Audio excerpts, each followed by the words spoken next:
जादुई पानीपुरी वाला। एक अनोखे गांव में हमें रामू नाम का एक करिश्माई और चालाक युवक रहता है। वह अपनी साइकिल से स्वादिष्ट पानीपुरी बेचकर अपनी घर चलता है। गांव वालों को उसकी पानीपुरी बहुत पसंद है और रामू की चतुर मार्केटिंग कुशलता उसे काफी लोकप्रिय बनाती है। रामू ने कहा, आओ स्वादिष्ट और जादुई पानीपुरी खाओ, आपकी जीभ को मजा आ जाएगा।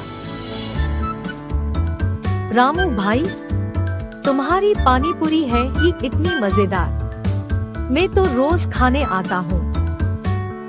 हाँ, सच्ची में यहाँ की पानीपुरी कोई और नहीं बना सकता। जैसे जैसे दिन बीतते हैं, ग्रामीणों का रामू की पानीपुरी से आकर्षण कम होने लगता है। व्यवसाय धीमा हो जाता है और रामू अधिक ग्राहकों को आकर्षित करने के लिए नए विचारों पर विचार करना शुरू कर देता है। रामू पानीपुरी की नई किस्मों के साथ प्रयोग करते हैं, जैसे उन्हें स्वादयुक्त शीतल पेय से भरना और उन्हें अद्वितीय बनाने के लिए दही मिलाना। वह बड़ी चतुराई से गांव की गर्भवती महिलाओं को समझाता है कि दही पानीपुरी खाने से उनके बच्चे पैदा होंगे और ठंडा पेय पानीपुरी उन्हें लड़कियों को जन्म देगा। महिलाएं, आपके लिए खास सरप्राइज। देखो, यह ठंडी कुल्फी पानीपुरी और यह दही वाली पानीपुरी। इन्हें खाने से एक जादुई अनुभव मिलेगा। मेरे खास अनुभव के मुताबिक, यदि आप यह दही पानीपुरी खाती हैं, जब आप गर्भवती होती हैं, तो आपको निश्चित रूप से एक लड़के होगा। और अगर आप यह कुल्फी पानीपुरी खाती हैं, तो आपको एक लड़की होगी। एक महिला ने कहा, क्या सच में ऐसा हो सकता है? आपको जो भी अनुभव हो वह जादुई होता है। और एक महिला ने कहा, मैं तो पहले से ही बेटे की इच्छा रखती थी, अब तो यहाँ से भी खा कर देखती हूँ। चलो आज ही खा लेते हैं और जान लेते हैं बच्चा लड़का होगा या लड़की। बस अब देखिए, मजे की बात है, यह जादू कैसे करता है। गांव की महिलाएं रामू की पानीपुरी का लुत्फ उठाने के लिए बेताब हो जाती हैं। रामू की विशेष पानीपुरी के कारण वे सभी के बीच एक प्रसिद्ध नाम बन जाते हैं, जिन्हें सभी महिला पानीपुरी प्रेमियों के बीच लीजेंड माना जाता है। गांव की महिलाएं रामू के दावों में विश्वास करके दही और कूलरिंग पानीपुरी का आनंद लेने लगती हैं। जल्द ही गांव में रामू के जादुई पानीपुरी की बात से शोर मच जाता है। गांव के बुजुर्ग एक बैठक के लिए इकट्ठा होते हैं, क्योंकि उन्हें रामू की पानीपुरी के प्रति महिलाओं का जुनून नजर आता है। उन्हें संदेह हो जाता है और वे आगे की जांच करने का निर्णय लेते हैं।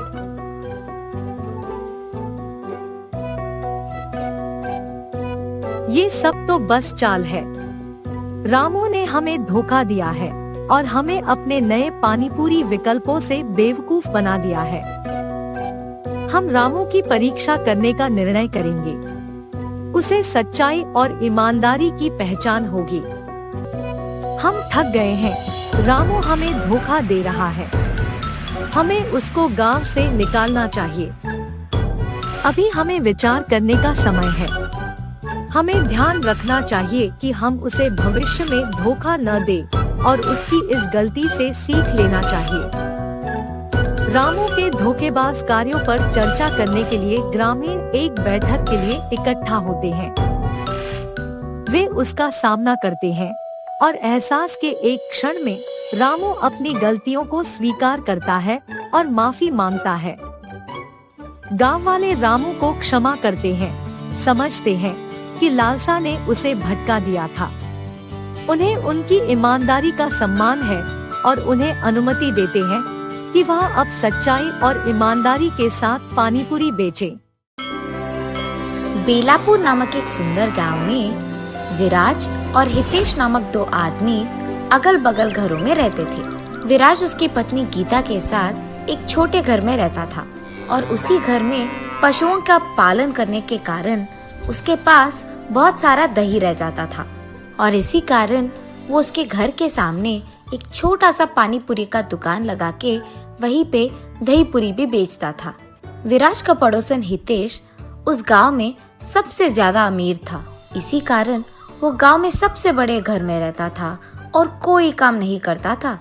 उसे बहुत गर्व भी था और सबसे बहुत अकड़ में बात करता था। एक दिन दोपहर के समय में विराज दही पूरी बेच रहा था। दही पूरी विशिष्ट रूप में बनाया हुआ नए तरीके का दही पूरी। आइए बाबू आइए, जल्दी आइए, एक प्लेट का सिर्फ 10 रुपए। आइए बाबू आइए। उसके ऐसे जोर जोर से चिल्लाने के कारण उस तरफ से गुजर रहे हर एक आदमी उसकी चीखें सुनकर उसके दुकान आके दही पूरी खाते हैं।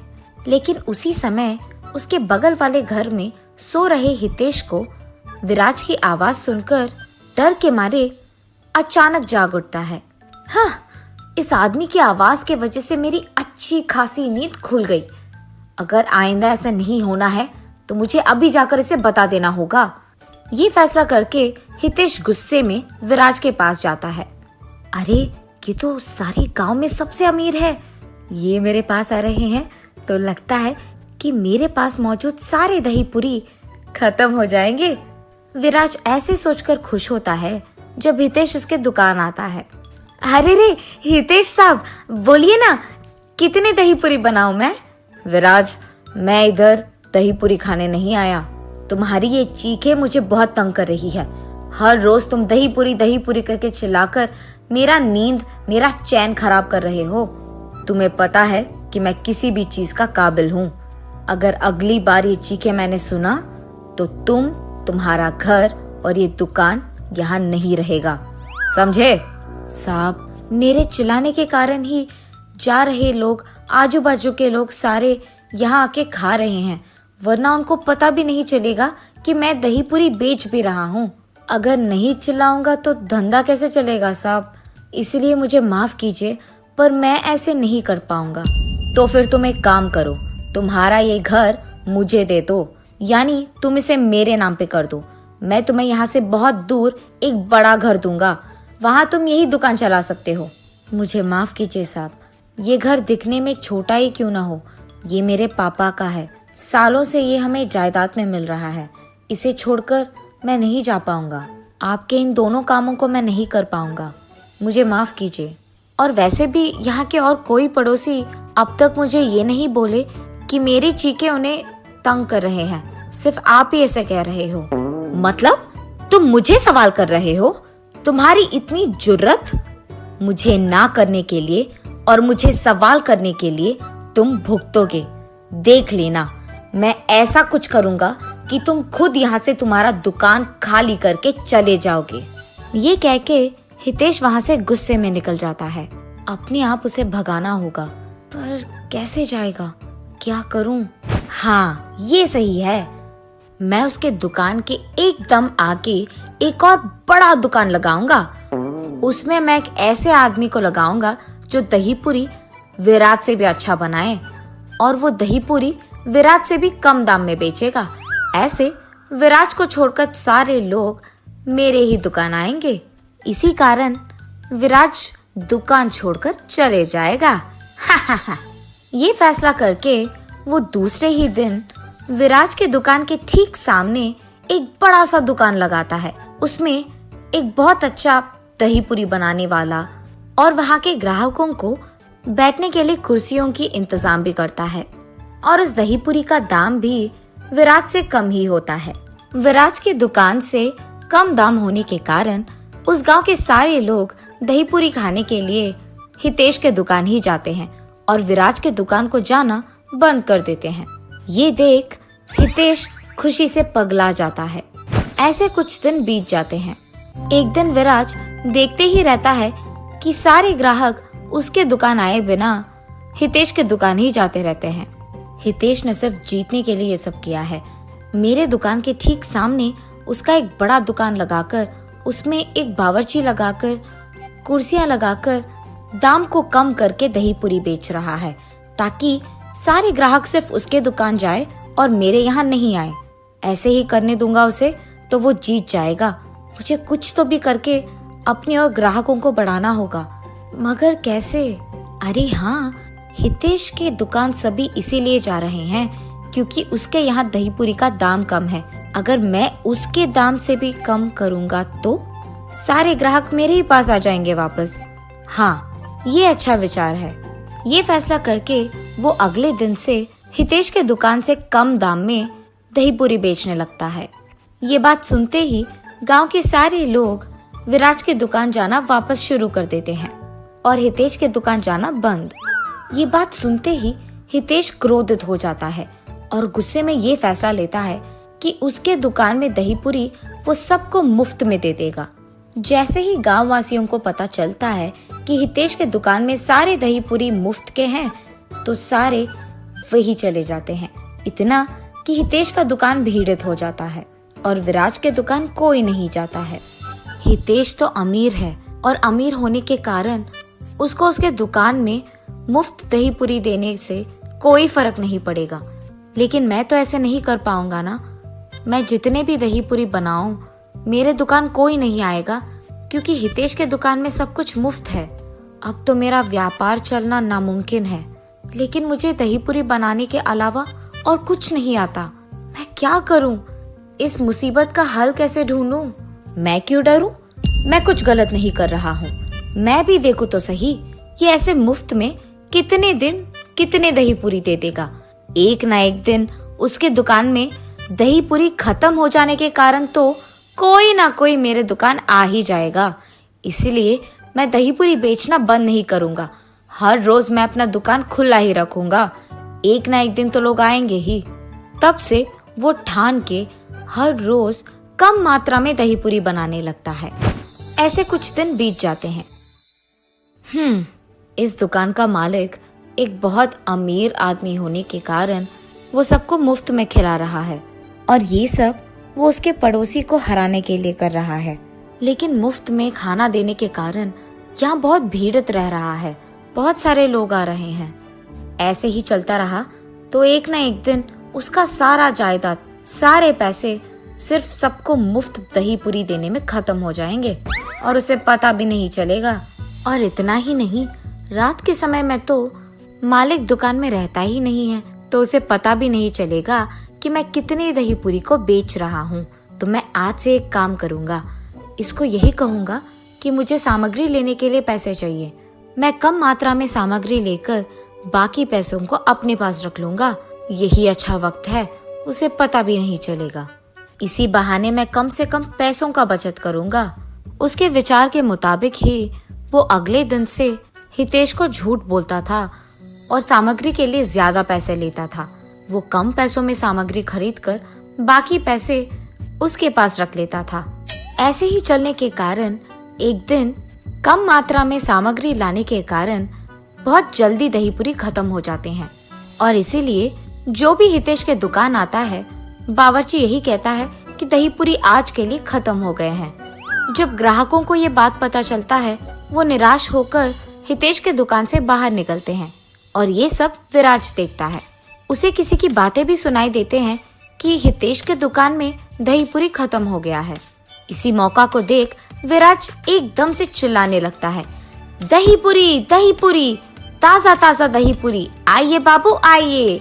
ठीक तभी विराज की चीखें सुनकर वहां से जा रहे ग्राहक मुड़कर उसके दुकान आके दही पूरी को खरीद के खाते हैं। ये देख विराज बहुत खुश होता है। भगवान करे कि कल भी ग्राहक ऐसे ही मेरे दुकान आके खाए।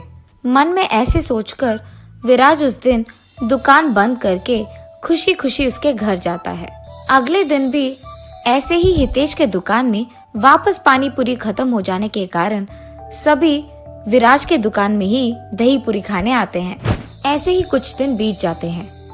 एक दिन विराज सुबह के समय में जब दही पूरी बनाने के काम में व्यस्त था, उसके एकदम सामने वो ये देखता है कि हितेश के दुकान में काम करने वाला बावर्ची उससे बहुत सारे पैसे लेता है।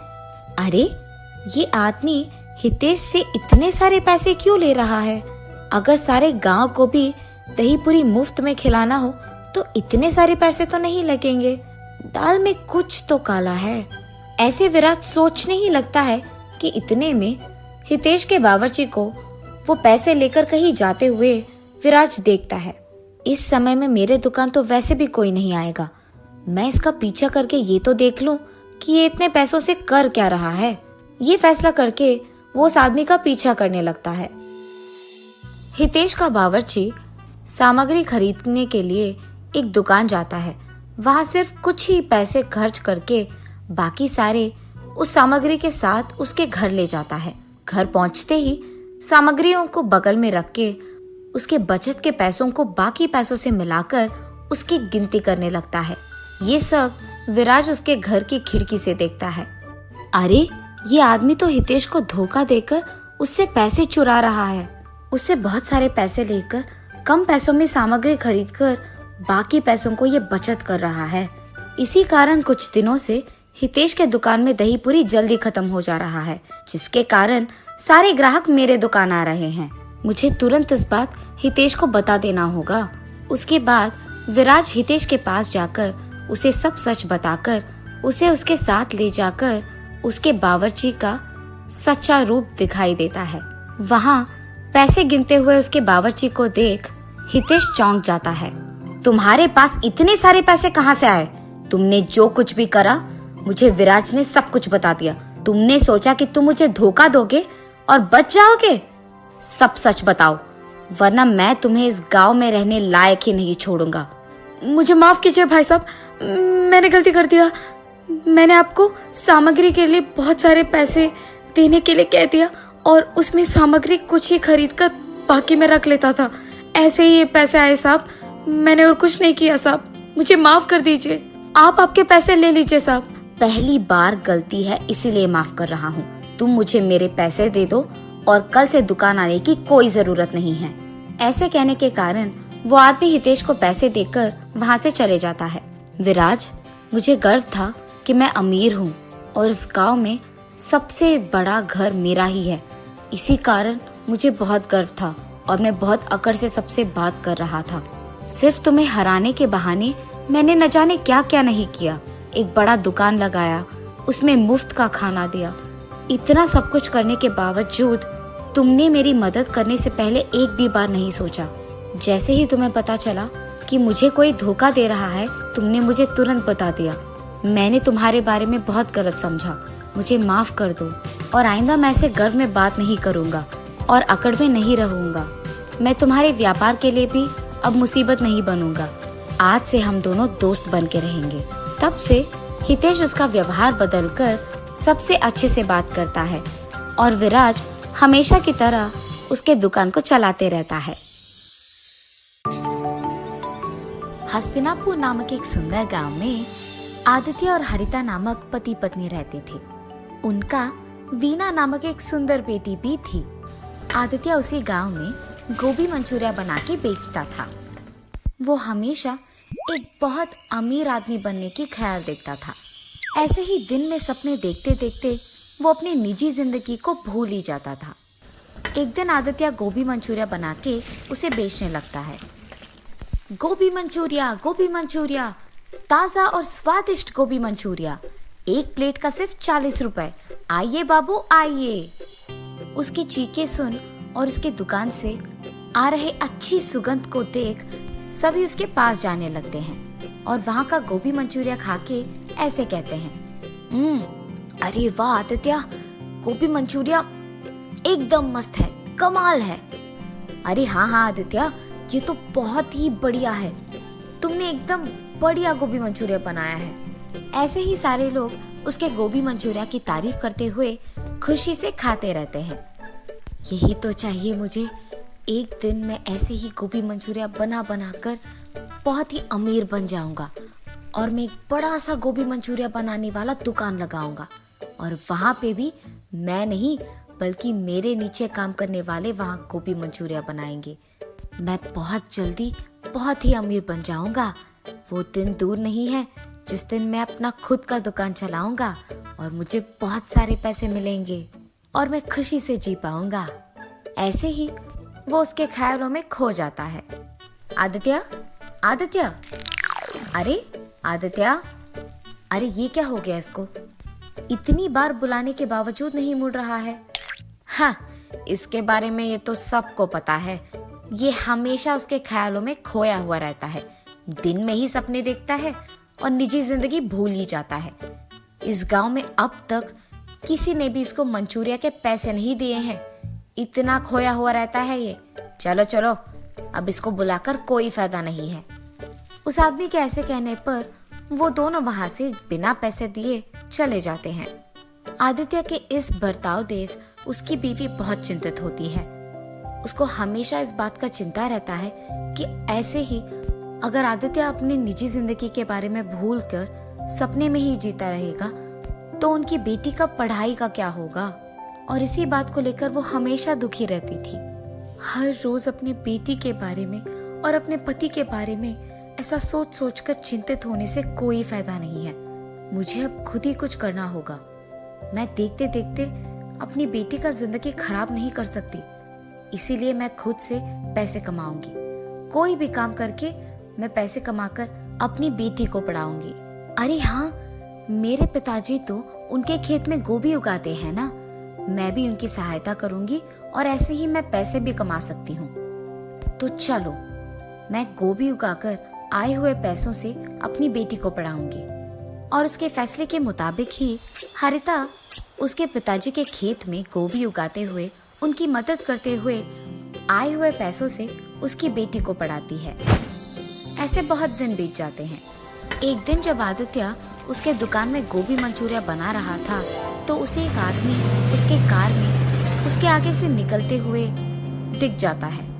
उसे देख वो अपने आप में सोचता है, मुझे जल्द से जल्द इस गांव में सबसे अमीर बन जाना होगा और उसके बाद मैं सबसे बड़ा कार खरीदूंगा और ऐसे ही सारा दिन उस गाड़ी में घूमता ही रहूंगा। ऐसे ही ख्यालों में खोए हुए वो दिन में सपना देखने लगता है कि वो उस गाड़ी में बैठा है और पूरा गांव सैर कर रहा है। इतने में वो भूल ही जाता है कि उसने गैस पे गोभी मंचूरिया को लगा दिया और उसे बंद नहीं किया। इस कारण गोभी मंचूरिया कुछ देर बाद जलने लग जाती है और आदित्य को ये बात बिल्कुल पता नहीं चलता है। इतने में एक आदमी आदित्य के पास जाता है और उसे बुलाता है, सुनिए सुनिए भाई साहब। पर आदित्य तो उसे देखता भी नहीं है। अरे ये क्या, मैं इस आदमी को बुला रहा हूँ और ये बिल्कुल नहीं सुन रहा है। मैंने सोचा कि यहाँ आकर मैं इन्हें नौकरी के लिए पूछूंगा, पर ये तो सो ही रहे हैं और जितना भी बुलाऊं उठ ही नहीं रहे हैं। पर यहाँ और कोई भी तो नहीं है, मुझे इन्हें जगाना ही होगा। हेलो भाई साहब, आप सुन रहे हैं? भाई साहब उठिए। उस आदमी के जोर से बुलाने पर आदित्य अचानक उठ जाता है। हाँ, कौन हो तुम? क्या चाहिए तुम्हें? भाई साहब, मैंने वो सोचा कि आपकी दुकान में अगर कोई काम हो तो। कोई भी काम चलेगा, मैं कुछ भी करने के लिए तैयार हूँ। मैं अपने दुकान में काम खुद कर सकता हूँ। अरे यहाँ मैं आराम कर रहा था, अच्छा खासा एक सपने को देख रहा था और तुमने मुझे जगा दिया। चले जाओ यहाँ से, तुम्हारे कारण मेरा अच्छा सपना टूट गया। मैं तुम्हें कोई काम नहीं दूंगा। आदित्य के ऐसे कहने पर वो आदमी बहुत दुखी होता है और चुपचाप वहां से चलने ही लगता है कि इतने में उसे दुकान से जलने की बू आने लगती है। ये जलने की बू कहाँ से आ रही है और लग रहा है कि बहुत भयानक भी है। ये सोचते हुए वो इधर उधर देखने लगता है। इतने में उसको दिख जाता है कि ये बू आदित्य की दुकान से आ रही है और तुरंत वो आदित्य के पास जाकर कहता है, अरे भाई साहब, लगता है कि आपने बहुत मेहनत करके ये गोभी मंचूरिया बनाया है, पर आपने गैस बंद नहीं किया। शायद आप भूल गए होंगे। क्या? मैंने गैस बंद नहीं किया? ये कहते हुए आदित्य उसके गोभी मंचूरिया के पास भाग कर जाता है। उसे बर्बाद होते देख वो बहुत निराश होता है। मैंने इस आदमी पे चिल्लाया है और इसने फिर भी मेरा भला ही चाहा है। लगता है कि ये आदमी बहुत अच्छा है और नेक इंसान है। इसे अगर मैं काम पे लगा लूंगा तो दोबारा जलने से बचाएगा मेरे गोभी मंचूरिया को, और उसके सिवाय अगर मैं कभी अपने ख्यालों में खो भी गया तो ये मुझे संभाल लेगा। यही बेहतर है कि ये मेरे पास काम करे। सुनो, तुम्हारा नाम क्या है? जी किरण। ठीक है किरण, तुम्हें कहीं जाने की जरूरत नहीं है, तुम मेरे यहाँ काम करोगे। कल से आ जाना, मैं मंचूरिया बनाऊंगा और तुम उसे जाकर अपने ग्राहक को दे दोगे, ठीक है? जी साहब, मैं कल से आ जाऊंगा काम पे। उनके फैसले के मुताबिक ही अगले दिन जब किरण काम पे आता है तो आदित्य गोभी मंचूरिया बनाते रहता है और किरण उन्हें ग्राहकों को पहुंचाते रहता है। पर हर रोज की तरह उस दिन भी आदित्य उसके ख्यालों में खोए रहता है और पैसे लेना भूल जाता है। तब किरण सारे ग्राहकों को गोभी मंचूरिया पहुंचा के उनसे पैसे ले लेता है। रात होने के बाद आदित्य वापस निजी जिंदगी में आ जाता है और कहता है, हाँ लगता है रात हो गया, चलो किरण हम सामान लेकर घर चले जाते हैं। जी साहब, और साहब आज के पैसे ये लीजिए। हाँ, मुझे तो पता भी नहीं था कि तुमने ग्राहकों से पैसे लिए हैं और तुम ये बात छुपा भी सकते थे, पर तुमने ऐसा नहीं किया और बहुत ईमानदारी से तुमने मुझे आज के पैसे दिए हैं। मैं हमेशा अपने ख्यालों में खोया रहता हूँ, इसलिए कभी पैसे घर लेके नहीं गया हूँ, पर आज सिर्फ तुम्हारे कारण मैं इन पैसों को घर लेके जाने वाला हूँ। मुझे बहुत खुशी हो रही है, ये लो, इसमें आधा हिस्सा तुम्हारा है। ऐसे कहकर किरण को उसका हिस्सा देकर खुशी खुशी वो पैसे उसके घर लेके जाता है। घर जाते ही, ये लो हरिता, आज के पैसे। क्या आप पैसे लेकर आए? मैंने तो सोचा ये दिन कभी नहीं आएगा जी, मुझे आज बहुत खुशी हो रही है। हरिता के ऐसे कहने पर आदित्य उसे किरण के बारे में सब कुछ बताता है। भगवान का लाख लाख शुक्र है कि आपको काम में मदद करने के लिए एक ईमानदार और नेक इंसान मिल गया। चाहे कुछ भी हो जाए, उसे काम से कभी ना निकालिए जी, ठीक है? हाँ हरिता, कभी नहीं निकालूंगा। ऐसे ही कुछ दिन बीत जाते हैं। एक दिन काम खत्म हो जाने के बाद जब आदित्य पैसे लेकर घर लौटता है, वहाँ हरिता को दुखी देख, अरे क्या हुआ हरिता, तुम इतनी दुखी क्यों हो? मैंने अपने पिताजी के साथ उनके खेत में गोभी उगाया था जी, पर अब मार्केट में गोभी का दाम गिर गया है। इसी कारण गोभी बेचने पर मुझे ज्यादा पैसे नहीं मिलेंगे और तो और मेरे निवेश के पैसों में एक भी हिस्सा मुझे लौटकर वापस नहीं आएगा। मुझे डर है कि मेरा नुकसान हो जाएगा जी। अरे चिंतित मत हो हरिता, मेरे पास इसके लिए एक हल है। मैं वैसे गोभी का ही मंचूरिया बनाता हूँ ना, तो तुम्हारे उगाए हुए गोभी को लेकर अगर मैं मंचूरिया बना के बेचूंगा तो उससे ज्यादा पैसे कमा पाऊंगा। ऐसे तुम्हारा नुकसान भी नहीं होगा और हमारा भी दुकान अच्छा ही चलेगा। ठीक है जी, मुझे भी लगता है कि ये काम करेगा। गोभी सारे खेत में इकट्ठे किए हैं मैंने, आप वहां से उसे ले लीजिए। हरिता के ऐसे कहने पर वो उसके फैसले के मुताबिक ही खेत में जाकर गोभी लेकर उसे मंचूरिया बनाता है और बेचता है। कुछ दिन बीत जाने के बाद जब वो आए हुए पैसों का गिनती करता है तो बहुत सारे पैसे मिलते हैं और वो लाभ में होते हैं। वो खुशी खुशी उसके बीवी के पास जाकर उसे ये खुशखबरी देता है। क्या आप सच कह रहे हो, हमें लाभ हुआ है? मुझे बहुत खुशी है जी। इसका मतलब तो ये है कि जब भी आप ख्यालों में खोए नहीं रहते हैं तो आपका दिमाग भी बहुत तेज चलता है। मुझे तो लगा कि आप उन ख्यालों से कभी बाहर नहीं आएंगे, पर आज आपको ऐसे देखकर मुझे बहुत खुशी हो रही है। अब से हर साल मैं अपना गोभी उगाकर आपको ही दूंगी और आप ऐसे ही लाभ बनाएंगे। मंजूर है? हाँ हरिता, मंजूर है। उसके बाद आए हुए पैसों में कुछ हिस्सा आदित्य किरण को देता है और बाकी के वो अपने दुकान में निवेश के रूप में लगाता है। आदित्य जल्द ही उसका अपना दुकान लगाकर उसमें किरण के साथ गोभी मंचूरिया बना के उसे बेचने लगता है। स्वादिष्ट गोभी मंचूरिया बनाने के कारण सारे ग्राहक उसके पास ही आते हैं और बहुत ही जल्द आदित्य बहुत अमीर बन जाता है और एक बड़ा सा गाड़ी और घर खरीद के वो उसके ख्यालों को सच में बदल देता है और खुशी से जीने लगता है। किरण, आज मैं अमीर हूँ, मेरे पास गाड़ी है, बंगला है और मैं खुश हूँ। ये सब सिर्फ तुम्हारे कारण हुआ है। अगर तुम मेरे पास भरोसे के साथ काम नहीं करते और ऐसे ईमानदार और नेक नहीं होते तो शायद मैं अपने ख्यालों को सच में कभी नहीं बदल पाता। मैं तुम्हारा एहसान कभी नहीं भूल पाऊंगा। अरे साहब, आप ये क्या कह रहे हो? आपने अगर उस दिन मुझे नौकरी का ये एक मौका नहीं दिया होता तो मैं भी आपके साथ इतना ऊंचा नहीं आता और इतना मेरा जिंदगी नहीं बदल पाता। आज मेरी इस खुशी का कारण आप हैं। मुझे आपको धन्यवाद कहना चाहिए उस एक मौके के लिए। आदित्य को जल्द ही उसके गलती का एहसास होता है। ख्यालों में खोकर निजी जिंदगी को भूलना अच्छा नहीं है। ये जानकर वो तब से दिन में सपने देखना छोड़ देता है। किरण और आदित्य दोनों साथ में काम करते हुए हमेशा की तरह खुश रहते हैं।